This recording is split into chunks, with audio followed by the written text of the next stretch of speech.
కాంగ్రెస్ ప్రభుత్వ కేబినెట్ లో అర్బన్ నక్సల్స్ ఉన్నారన్న కేంద్ర హోంశాఖ సహాయ మంత్రి బండి సంజయ్ వ్యాఖ్యలను మంత్రి సీతక్క ఖండించారు. బండి సంజయ్ నిజాలు తెలుసుకుని మాట్లాడాలని సూచించారు. కేబినెట్ లో తాను మాత్రమే నక్సలైట్ ఉద్యమం నుంచి వచ్చారని చెప్పారు. బీజేపీ బీఆర్ఎస్ లో రాష్ట్ర ప్రభుత్వాన్ని కూరదోల్చే కుట్రలో భాగంగా ఈ వ్యాఖ్యలు చేశారని మంత్రి సీతక్క విమర్శించారు.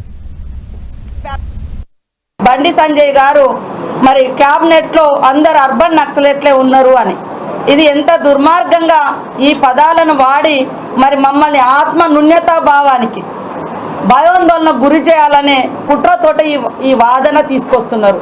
ఎస్, నా బ్యాక్గ్రౌండ్, నేను ఒక్కదానే క్యాబినెట్లో నక్సలైట్ బ్యాక్గ్రౌండ్ నుంచి వచ్చిన ఒక ఆదివాసీ బిడ్డగా 2004 వరకు మరి నేను అంతకుముందు వరంగల్ కోర్టులో ఒక అడ్వకేట్గా పనిచేసిన. బయటకు వచ్చిన తర్వాత ఉద్యమాల నుంచి బయటకు వచ్చిన తర్వాత రాజకీయాల్లోకి వచ్చిన మొదటి ఎన్నికలలో తెలుగుదేశంతో బీజేపీ అలయన్స్లో ములుగులో నేను పోటీ చేసినప్పుడు ఇదే బీజేపీ పార్టీ నాకు మద్దతు ఇచ్చింది.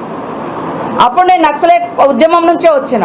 కానీ ఎందుకో పదే ఈ మధ్య కాలంలో నా ఇమేజ్ని డామేజ్ చేయడం కోసం మరి ఈ రకమైనటువంటి ఆరోపణలు చేస్తూ మేము ఉద్యమాల నుంచి వచ్చినాం, భారత రాజ్యాంగం ఇచ్చినటువంటి అవకాశాలతోటి ములుగు నియోజకవర్గం నుంచి నేను 3 సార్ల పబ్లిక్ రిప్రజెంటేటివ్గా ఓటు ద్వారా ఎన్నిక చేయబడ్డా. నేనేం దొడ్డిదారిన రాలే. కాబట్టి ఇలాంటి మాటలు మీరంటే సీతక్క ఉన్నది, ఇగో ఈమె ఇట్లా చేసిందో ఏమన్నా ఉంటే మీరు ఆరోపణలు చేయండి. కానీ నా మూలంగా క్యాబినెట్ మొత్తాన్ని మీరు అట్లా చేయడంలో ఎవరి కుట్ర ఇలా దాగి ఉందో మాకైతే అర్థమైతలేదు. అయితే నేను బండి సంజయ్ గారిని ఒకటే సూటిగా అడగదలుచుకున్నా. మీ అమిత్ షా గారేమో రండి జనజీవన స్రవంతిలో అంటారు, మీ మోడీ గారు అంటారు, ఇవాళ మా క్యాబినెట్ గురించి అంటున్నారు కదా. మీ పక్కన ఉన్నటువంటి ఈటల రాజేందర్ గారిది ఏ భావజాలం నుంచి వచ్చింది?